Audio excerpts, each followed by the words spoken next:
السلام علیکم ورحمۃ اللہ وبرکاتہ۔ حضرت عبداللہ ابن عباس رضی اللہ تعالیٰ عنہ اللہ کے رسول صلی اللہ علیہ وسلم کی ایک پیاری حدیث بیان کرتے ہیں، جس میں اللہ کے رسول صلی اللہ علیہ وسلم نے انہیں 10 انمول نصیحتوں سے نوازا تھا۔ حضرت عبداللہ ابن عباس رضی اللہ تعالیٰ عنہ کہتے ہیں کہ اللہ کے رسول صلی اللہ علیہ وسلم کے پیچھے میں ایک دن سواری پر بیٹھا ہوا تھا، تو اللہ کے رسول نے مجھے خطاب کر کے فرمایا کہ یا غلام، اے بچے، الا اعلمک کلمات، کہ کیا میں تمہیں کچھ کلمات نہ سکھاؤں، ینفعک اللہ بہن، جس کے ذریعہ اللہ رب العالمین تمہیں فائدہ پہنچائے گا،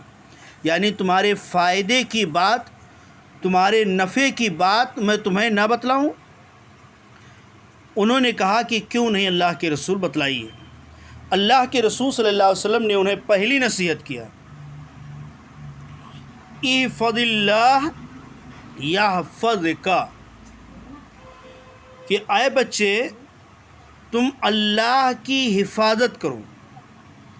اللہ کی حفاظت کرو مطلب اللہ کے دین کی، اس کے احکام پر عمل کر کے، اور جن کاموں سے اس نے منع کیا ہے اس سے بچو۔ احکام پہ عمل کرو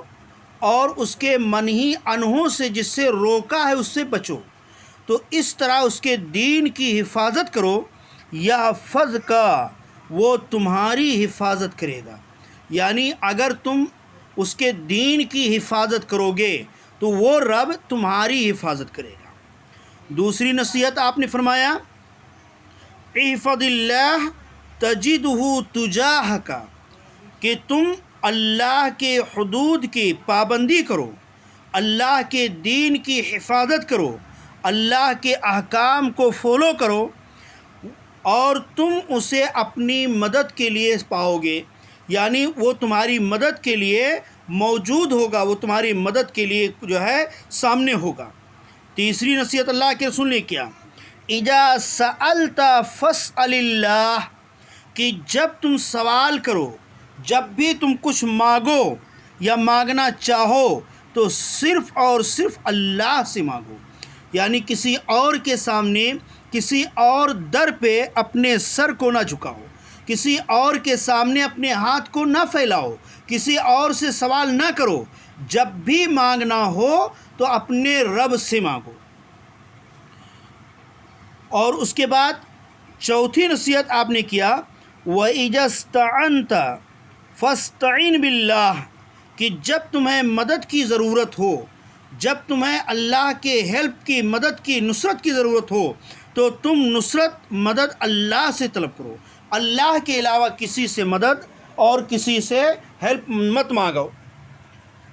پانچویں نصیحت، وَاعْلَمْ أَنَّ الْأُمَّةَ لَوِ اجْتَمَعَتْ عَلَىٰ أَن يَنفَعُوكَ بِشَيْءٍ، اللہ کے رسول نے فرمایا کہ اس بات کو اچھی طرح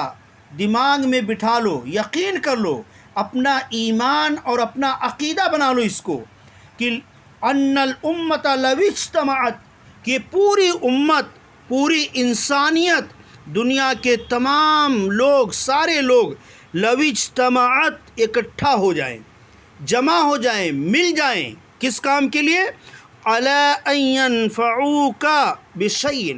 یہ کہ تمہیں کچھ فائدہ پہنچا دیں، تمہارے فائدے کے لیے، تمہیں کچھ نفع دینے کے لیے دنیا کے سارے لوگ مل جائیں، اور سارے لوگ مل کر کے تمہیں کوئی فائدہ پہنچانا چاہیں، کچھ نفع دینا چاہیں۔ لم ينفعوك الا بشیء قد کتبہ اللہ لک، تو وہ تمہیں کچھ بھی فائدہ نہیں پہنچا سکتے، کچھ بھی نفع نہیں دے سکتے، سوائے اتنا جتنا اللہ نے تمہاری مقدر کے اندر لکھ دیا ہے،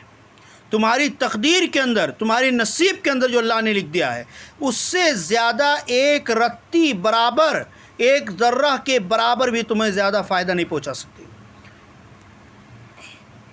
وَإِنِ اجْتَمَعُوا عَلَىٰ أَن يَضُرُّوكَ بِالشَّيْءِ،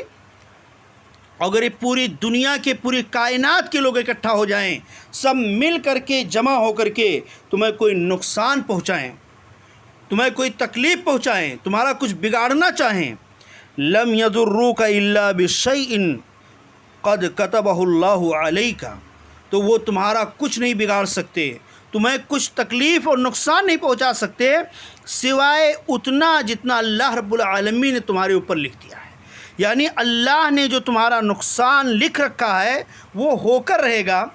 اور اس سے زیادہ یہ کوئی تکلیف، کوئی مصیبت، کوئی نقصان نہیں پہنچا سکتے۔ مطلب کیا ہوا کہ اللہ رب العالمین نے جو تقدیر میں نفع نقصان لکھا ہے اتنا ہی حاصل ہوگا۔ یہ دنیا والوں کو خوش کر کے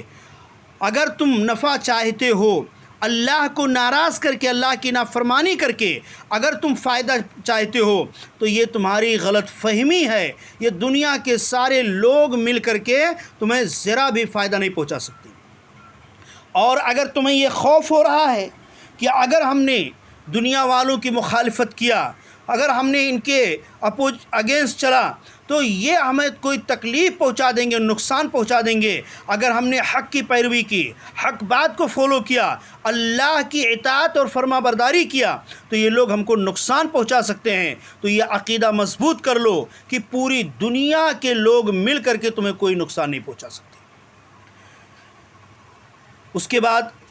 چھٹی نصیحت اللہ کے رسول صلی اللہ علیہ وسلم نے فرمایا، رفعت الاقلام و جفت الصحف، کہ قلم اٹھا لیے گئے اور صحیفے خشک ہو گئے۔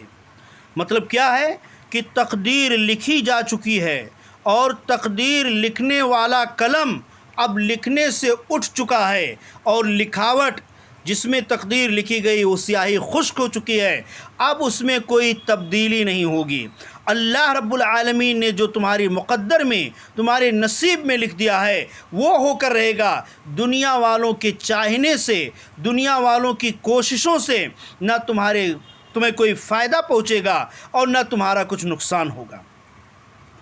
اس کے بعد اللہ کے رسول نے 7ویں نصیحت کیا، تعرف الی اللہ فی الرخاء یعرفک فی الشدہ، کہ تم خوشحالی کے ایام میں، خوشحالی کے دنوں میں اللہ رب العالمین کو یاد کرو اور اس کے حقوق کی ادائیگی کرو، اور لوگوں کے حقوق کو ادا کرو، اس کے احکام کو مانو۔ وہ اللہ یعرفک فی الشدہ، تنگی کے ایام میں، مشکل کے گھڑی میں وہ تمہاری مدد کرے گا۔ مطلب کیا ہے کہ اگر تم خوشحالی کے دنوں میں اللہ رب العالمین کے احکام کو مانو گے، اللہ کے فرما بردار بنے رہو گے، تو مشکل گھڑیوں میں وہ اللہ تمہاری مدد کرے گا۔ ہم مشکل گھڑیوں میں اللہ کو زیادہ یاد کرتے ہیں، اور مشکل گھڑی جب آتی ہے تو اللہ والے بن جاتے ہیں، اور جب خوشحالی اللہ دیتا ہے تو پھر جو ہے اس سے روگردانی کرتے ہیں، اللہ کے احکام کو، اللہ کے اطاعت کو بھول جاتے ہیں۔ اللہ کے رسول صلی اللہ علیہ وسلم کیا نصیحت کر رہے ہیں کہ تم مشکل گھڑی میں اگر مدد چاہتے ہو، مشکل گھڑی میں اللہ کی نصرت چاہتے ہو، تو خوشحالی کی زندگی میں اللہ کی زیادہ سے زیادہ اطاعت اور فرما برداری کرو۔ اللہ کے مطیع بن کر کے خوشحال زندگی میں، خوشحالی کے وقت میں اللہ کا فرما بردار بن کر کے رہو، مشکل کے گھڑیوں میں اللہ رب العالمین تمہاری ویسے ہی مدد کر دے گا۔ اس کے بعد اللہ کے رسول نے 8ویں نصیحت کیا، وَاعْلَمْ أَنَّ مَا أَخْطَأَكَ لَمْ يَكُنْ لِيُصِيبَكَ وَمَا أَصَابَكَ لَمْ يَكُنْ لِيُخْطِئَكَ، کہ اس بات کو بھی اچھی طرح سمجھ لو کہ اللہ تعالیٰ تجھ سے جو چیز روک لے وہ تجھے ہرگز نہیں مل سکتی، اور اللہ تجھے جو چیز عطا کرنا چاہے اسے کوئی بھی تجھ سے روک نہیں سکتا ہے۔ یعنی اللہ جو دینا چاہے وہ دے کر رہے گا، کوئی اس کو روکنے والا، منع کرنے والا نہیں ہے،